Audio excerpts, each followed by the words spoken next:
Hey, good morning, my dear students. How are you all? Welcome back to your social studies virtual classroom. I'm Priyanka, ma'am.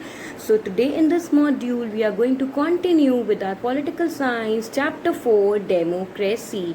So, before starting the topic, let me once again remind you to please like and subscribe to my channel, and you can share the video also with your friends. So students, in our previous video, we have learned about representative democracy and election. Today in this video, we are going to learn about how the people or the citizens exercise their right to vote.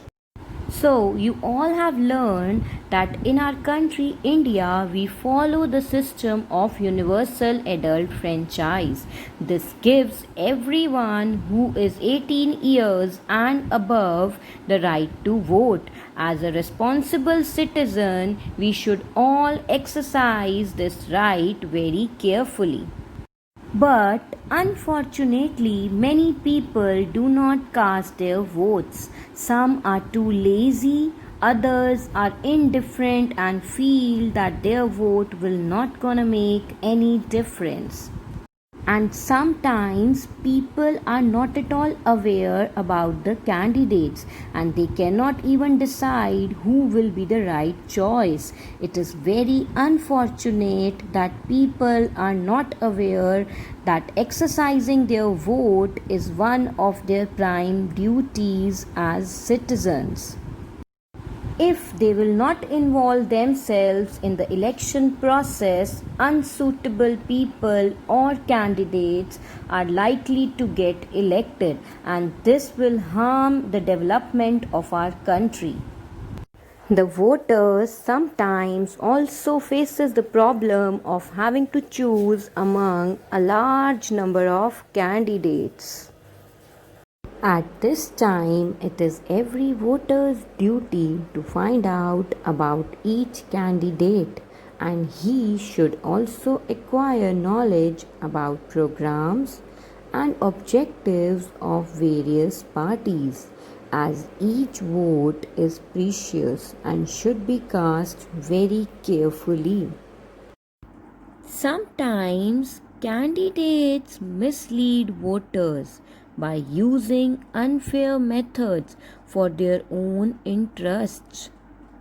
Like they are offered conveyance to be taken to the polling booths and they are even given food and money. The use of such method is unfair and against the law. Voters have to be politically aware and they should not get influenced by these offers. During or after the election, candidates also switch from one party to another.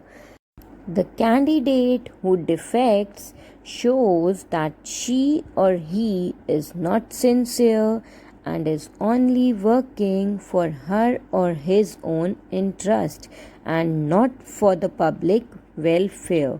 These kind of defections lower the moral standard of our political life. That is why a law was passed by our parliament in 1985 banning these defections. So, what we have learned that as a citizen of a democratic country, we have to follow certain duties.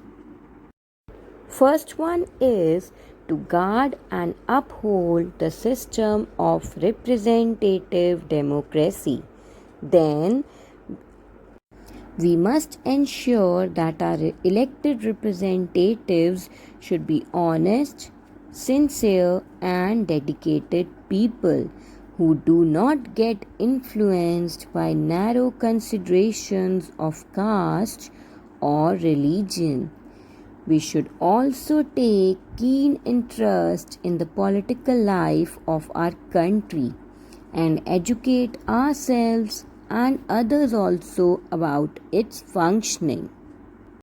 So, what we have learned that as a responsible citizens, we all should obey these duties And we all should also exercise our right to vote very carefully.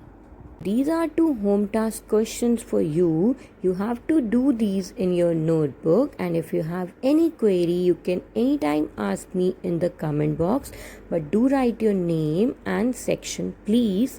Thank you for watching, students. Take care of yourselves.